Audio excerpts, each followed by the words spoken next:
আসসালামু আলাইকুম প্রিয় শিক্ষার্থী, আশা করি তোমরা সকলে ভালো আছো। তোমরা যেখান থেকে আজকের এই গুরুত্বপূর্ণ ভিডিওটি দেখতেছো সবাইকে স্বাগতম। আমি দৈনিক শিক্ষা .com থেকে এই বার্তাটি তোমাদের কাছে উপস্থাপনা করতেছি।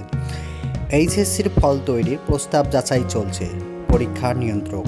পরীক্ষার্থীদের আন্দোলনের মুখে বাতিল হওয়া এইচএসসি ও সমমানের পরীক্ষাগুলোর ফল তৈরির পরীক্ষার্থীদের সর্বোচ্চ সুবিধার কথা ভাবা হচ্ছে। ফল নিয়ে নানান রকম প্রস্তাবনা আছে, এগুলো যাচাই করা হচ্ছে বলে জানিয়েছেন ঢাকা মাধ্যমিক ও উচ্চ মাধ্যমিক শিক্ষা বোর্ডের পরীক্ষা নিয়ন্ত্রক অধ্যাপক আবুল বাশার। সোমবার ২৬শে আগস্ট বিকালে দৈনিক আমাদের বার্তার সঙ্গে আলাপকালে এ তথ্য জানান অধ্যাপক আবুল বাশার। বলেন, অনুষ্ঠিত পরীক্ষাগুলো নম্বর এবং যেগুলো হয়নি সেগুলো সাবজেক্ট ম্যাপি করে ফল প্রস্তুত করা হবে। ফল নিয়ে আসা প্রস্তাবগুলোর অনেক কাজ বাকি, এর মধ্যে শুরু হয়েছে বন্যা। সার্বিক বিষয় পর্যালোচনা করে প্রস্তাব চূড়ান্ত করা হবে। এইচএসসিতে খারাপ থাকলে জিএসসির ফল বিবেচনা করা হবে। এদিকে আন্তঃশিক্ষা বোর্ড সমন্বয় কমিটির সভাপতি অধ্যাপক তপন কুমার সরকার বলেন, ফল তৈরির প্রাথমিক প্রস্তাব এখনও বোর্ডে এসে পৌঁছেনি।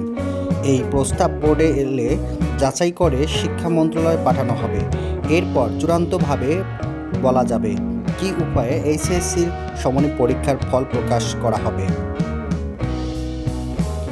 এর আগে ২০শে আগস্ট দুপুরে সচিবালয়ে ভেতরে ঢুকে পরে হাজারো এইচএসসি পরীক্ষার্থী অভ্যন্তরীণ প্রস্তুতি পরীক্ষা না দেওয়ার দাবি জানিয়ে তারা বলেন, এরই মধ্যে যে কয়টি বিষয় পরীক্ষা হয়েছে তার ভিত্তিতে পরীক্ষার ফল প্রকাশ করতে হবে।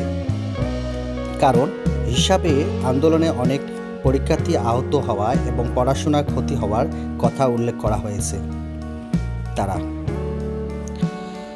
আমার এই ভিডিওটি যদি তোমাদের ভালো লাগে তাহলে অবশ্যই আমার এই চ্যানেলটি সাবস্ক্রাইব করবে। সবাই সুস্থ থাকো, ভালো থাকো এই কামনা করে আজকের মতো বিদায় নিচ্ছি। আল্লাহ হাফেজ।